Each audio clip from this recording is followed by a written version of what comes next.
gente já está de volta agora com o quadro Pergunte ao Doutor. E hoje, Vanessa, nós vamos falar de um assunto que é muito importante para todos nós trabalhadores. Tem até uma coluna aqui que a gente já vai mostrar, né? É isso mesmo. Boa tarde, Joelson. Será que as pessoas se preocupam mesmo com as condições do ambiente de trabalho? O governo federal gasta mais de 10 bilhões de reais por ano com acidentes de trabalho e as chamadas doenças ocupacionais.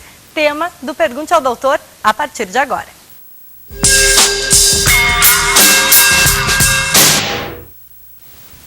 Quem nos ajuda a esclarecer o tema é a fisioterapeuta Cláudia Vanderck. Boa tarde, seja muito bem-vinda. Vamos então esclarecer algumas dúvidas relacionadas a doenças ocupacionais, mas principalmente da parte de postura, né? Coisas erradas que nós fazemos no nosso dia a dia, muitas vezes sem querer, né? Sim. Bom, a gente vai começar já convidando você a participar do nosso bate-papo sobre saúde. Ligue para 3221-9926 e deixe a sua dúvida com a nossa produção. E a gente começa, doutora, com a pergunta da Jéssica. Oi, o meu nome é Jéssica. Eu queria saber quais as doenças ocupacionais mais comuns. Bom, doenças ocupacionais pode ser muito amplo, desde perda auditiva, problemas com produtos químicos, mas as doenças osteomusculares mais comuns são a lombalgia, que ainda é a principal causa de afastamento, tendinites, bursite, fibromialgia hoje, que é uma doença que é física, mas está muito relacionada também aos distúrbios psicológicos associados, então é uma junção. Então, essas osteomusculares são as mais comuns. Que pode aparecer em várias partes do corpo. Coluna e articulações de membros superiores são as mais comuns. Vamos à pergunta agora do Wagner. Meu nome é Wagner, eu queria saber quais são os sintomas referentes à postura e quando que a gente deve procurar um médico? Bom, o principal sintoma é dor. Então, se você tem uma dor que não cessa ao repouso, não cessa quando você para de fazer algum movimento ou movimentar a carga, por exemplo, é sinal de que há algum distúrbio que você precisa tratar. Então, ela deve ser inflamatória ou até compressiva de algum nervo que gera essa dor sem interrupção, né? Então, não é interessante que a pessoa se automedique, então tome anti-inflamatório ou analgésico por conta própria, porque ela pode estar mascarando uma patologia que pode se agravar com a ausência do tratamento adequado. Quando essa dor é persistente. A persistência, acorda, toma aquele remedinho para uma dor muscular, passa naquele momento, no dia seguinte você acorda mal de novo. Se você já acorda com dor, é um mau sinal, é um grande sinal de que você tem que investigar qual é a causa dessa dor. Estalos também, observar, por exemplo, nas articulações, esse tipo de problema também pode levar ao médico? O estalido, ele pode ser uma condição que não é patológica, né? Mas a dor é o principal sintoma. Dor e a presença já de deformidades, por exemplo, que ele falou da coluna, né? Então, pessoas que já têm uma curvatura muito acentuada, tanto da região torácica quanto da região lombar. Então, essas duas coisas associadas, ou tensões musculares exageradas que também não regridem tanto com o repouso quanto uma medicação, uma massagem, coisas que se fazem tradicionalmente para aliviar a dor, né? Doutora, a gente está falando de coluna especialmente agora. Vamos mostrar então, porque você trouxe para a gente mostrar para o pessoal em casa, quais são os problemas mais comuns, né? Vamos lá, eu vou ajudar a segurar. Eu costumo falar que é uma patologia que a gente vai construindo ao longo do tempo e que você nem percebe porque a gente não tem essa visão interna de como é a nossa coluna, né? Então, esses discos, que são os amortecedores da nossa coluna, é o disco intervertebral. Eles aumentam, eles têm mais sobrecarga na postura sentada, a gente já tem 30% a 40% mais pressão na coluna vertebral só de ficar na postura sentada. E quando ela é incorreta, ela ainda aumenta mais a pressão. Então, esse disco ele fica mais distendido, ele fica mais expandido, a ponto dele poder romper. Né? Então, que gera uma patologia muito comum, que é a hérnia de disco, que é uma das patologias da coluna vertebral. Que seria esse pontinho aqui para a gente mostrar para o pessoal em casa. É a saída do amortecedor, então, que forma uma bolsa, fazendo compressão aqui dos lados. Podem fazer compressão, por exemplo, que isso aqui é uma raiz nervosa. Né? Ou, quando ela vem para trás, para o canal medular. Então, a gente tem lesões, uma lesão da coluna que vai afetar a medula, e a medula compromete os movimentos. Quer dizer, então, qualquer sintoma, né? Uma pessoa que fica sentada muito tempo, sente muitas dores nessa região, já deve procurar tratamento. Há como a gente prevenir esse tipo de situação? Sim, com certeza. Por exemplo, se você trabalha muito tempo sentado, o mínimo é sentar da forma correta, alinhada. Usar os recursos do equipamento que você tem. Muitas pessoas, a gente vê isso frequentemente nas empresas, elas têm uma cadeira com regulagens, mas não utilizam as regulagens corretamente. Então a gente tem que manter os ângulos de 90 graus, de quadril, joelhos, pés apoiados no chão, coluna apoiada no encosto, porque se eu encosto a minha coluna, eu vou evitar... Está protegendo, né? Eu vou evitar que eu faça muita tensão na musculatura da coluna. E quanto mais tensão, mais eu comprimo esses amortecedores. Então, se eu tenho mais compressão, eu tenho mais chance de desenvolver a hérnia de disco. Doutora, vamos deixar aqui então agora a coluna, a gente conseguiu explicar um pouquinho para a gente seguir, vamos voltar para lá e a gente ouvir agora então a pergunta da Diana. Meu nome é Diana, né, é artesã e trabalho com madeira, serrando madeira. Então, há muito tempo, né, há 11 anos, e hoje estou começando já a sentir uma dor no braço. Então, gostaria de saber como evitar, né, essas dores. A Diana estava contando, né? Ela é artesã e aí ela serra madeira sempre com aquele mesmo movimento. E ela falou, 11 anos fazendo isso, ela começou a se preocupar, porque está sentindo dores. Sim. Uma coisa principal, primeiro, a gente tem que ter boa postura em qualquer execução de trabalho, seja no ato desportivo, seja nas atividades diárias, né, na limpeza de casa ou na atividade profissional, porque em todas essas áreas a gente pode desenvolver algum tipo de lesão. Para movimentos onde eu executo repetição, primeiro, que quando eu faço sempre o mesmo movimento, eu tenho que fazer pausas desse movimento, porque o corpo ele não é máquina, ele tem um tempo que ele suporta essa repetição de movimento, e eu tenho que ter condições musculares dessa articulação.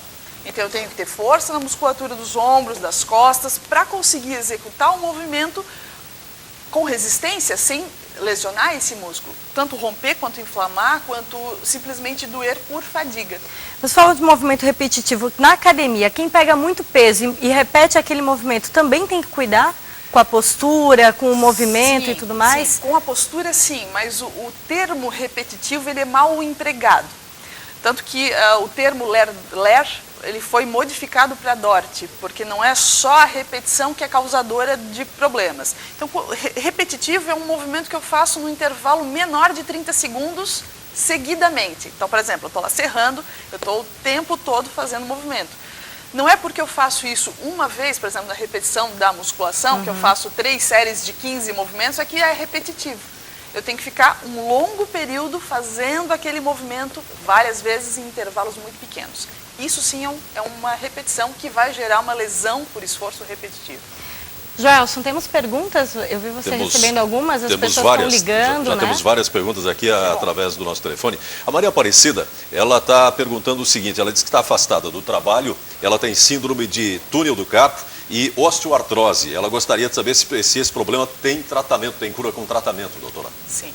Especialmente a síndrome do túnel do carpo, que é uma lesão compressiva aqui na região do punho, a coisa principal que a gente tem na atividade profissional é mau posicionamento. Quando eu faço muita extensão ou muita flexão ou muita força, eu vou desenvolver esse tipo de patologia. Certo. Então, para ela não voltar a ter o problema, por exemplo, se ela voltar a trabalhar, ela tem que eliminar ou diminuir esse tipo de movimento. E existe tratamento sim, existe tratamento cirúrgico, existe tratamento fisioterápico, a acupuntura tem um excelente resultado nesse tipo de patologia. Tem então alternativas. Sim, ela tem que buscar todos os recursos possíveis antes de, primeiro, antes de fazer uma cirurgia, então tratamento conservador, anti-inflamatórios, daí o médico vai recomendar isso, fisioterapia, acupuntura, tem um bom resultado. Conversar com um bom especialista, ela vai ter a boa um orientação. bom acompanhamento, e eu mas acho que tem você, sim. falando em orientação, Vanessa, acho que você tem inclusive orientação com relação à postura. Temos sim. Que tal parar de reclamar então da postura ruim e colocar realmente em prática o corpo, né, para se movimentar? Uma pausa rápida pode ser naquela hora do cafezinho, naquela hora do intervalo, né, Joelson, aproveitar. E aí agora a gente explica e mostra para você que é possível aprender algumas dicas de exercício sim. O meu nome é Elisa, eu sou educadora física e trabalho na área da prevenção de saúde do colaborador. E hoje eu vim até aqui para trazer algumas dicas de exercícios que a gente possa fazer no nosso dia a dia sem interromper a nossa rotina diária, a nossa rotina de trabalho.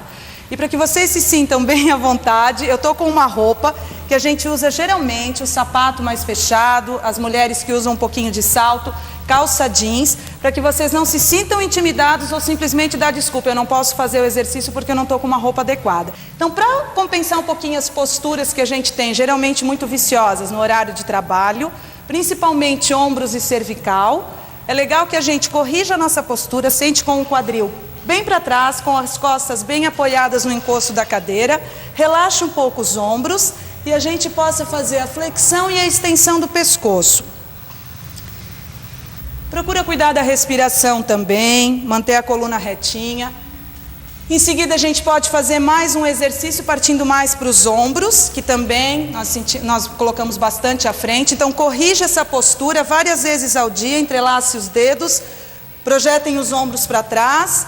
Pode sim também fazer o movimento de flexão e extensão da cervical. Partindo daí, a gente pode trabalhar um pouquinho coluna também, que sofre uma pressão grande, principalmente para quem está sentado em vários postos de trabalho, administrativo, bancário. Então, a gente pode fazer a rotação da coluna, permanece por uns 10 segundos, isso, e faz para o outro lado, bem lento sempre, lembrando que tem que manter a coluna retinha e fazer o movimento sempre lento. Um outro exercício interessante também para compensação é elevar os braços, entrelaçar os dedos, manter a coluna bem retinha e inclinar a lateral, que pode ser feito no horário de trabalho tranquilamente, não vai impedir a rotina de vocês. Esticar um pouco, abrir os braços, movimentar as mãos, abrir e fechar os dedos, relaxar, usar a lateral da cadeira, empurrar, pressionar um pouquinho a palma da mão contra a cadeira, trabalhar punhos para fazer a compensação muscular, que também, para quem digita bastante, é bem importante.